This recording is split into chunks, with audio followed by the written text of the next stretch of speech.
So I didn't find out that I was Cherokee until my grandmother died, and I asked where. And my dad said she went back to the reservation. At the time, I was working on a script about the reintroduction of wolves called Nature's Way. I wondered, what if we return back to the reservation, not to die, but to live? Then I thought, why not reintroduce Native Americans to the national parks like wolves? So imagine a futuristic, virus infected world where corporations are the government, AI runs the world, and humans are stuck in their homes monitoring robots that grow our food, maintain the elderly in rest homes, and for kids, their education is all online and their relationships. So, the reintroduction of humans is about a Cherokee woman who convinces her family to participate in the reintroduction of Native Americans back into the national parks with the goal of finding her son, who was taken from her just because he was obese. During the pilot, we learn all about this corporate AI run world that makes all the decisions for humans, including removing obese people and sending them to fat farms. We meet a Native American family in their natural futuristic habitat, spending most of their time in front of monitors.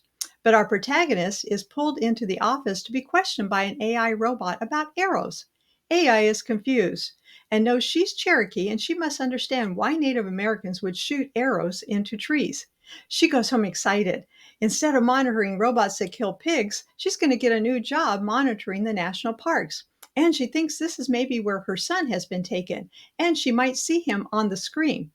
But when three radio callers arrive, she realizes the job is so much more. They've been chosen for reintroduction of animals, including humans. Again, excited, but the rest of the family is not, especially after their first orientation lesson and they learn, oh my God, we've got to kill food, or we're possibly going to be the food. Seriously? The theme is survival at first. This half hour family dramedy is like a sitcom, but in a procedural format. After the pilot, each episode involves another challenge. In the first season, it's all about the concept of survival, how to get water, what to eat, and most importantly, how to avoid things that want to eat them. They have lived in a world where they rarely encountered humans and animals, and their food was piped into their house and formed by a replicator oven. They must enlist the help of the other Native Americans living in the parks. In the second season, history repeats itself for territory and resources. The concept of survival moves towards supremacy. In the third season, outside forces threaten their existence. The AI program wants to terminate this reintroduction program and return them to civilization, and she thinks her family will be delighted, but she's wrong. Like a procedural, the story engine is driven by each of the problems they encounter and the conflict from disagreements on how to solve those problems. For example, the daughter doesn't like in person relationships and insists that another Native American boy texts her or carvings on trees to communicate.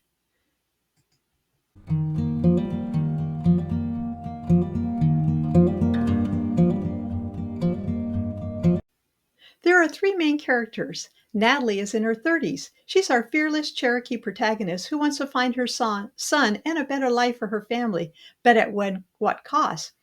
Her daughter Talitha is a skeptical teen, about 14 or 15, a passionate animal lover, but hooked on technology and being vegan.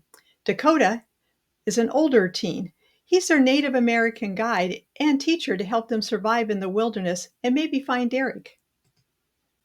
Her son Derek was originally obese, but is now 13. He spent the last years in the wild and is now fit and concerned for his family. Alex is the Navajo hypochondriac husband, afraid of everything, especially bacteria and things that can eat him.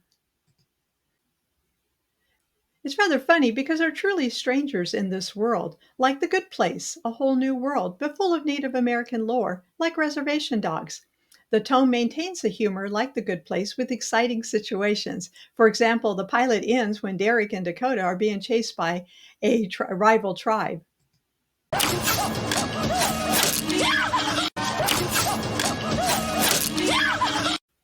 So why me? I'm an emerging screenwriter, a graduate of UCLA's advanced screenwriting program, with a sci-fi animation script being produced by blackorb.com. I was a Native American Fellowship winner in 2023 twice and have worked in a writer's room environment with my cohorts.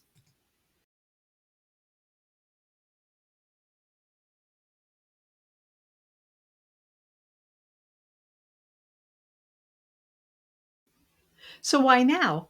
Well, like Westerns, Native American movies and TV have grown in popularity, but many of them are shaming history lessons. It's easier to tell the story of our heritage and culture with a little fun. How do we make our clothes? How do we learn to ride a horse? Each episode will not only be funny, but informative. The reintroduction of humans could be like a scripted sitcom version of survival. Thank you for watching.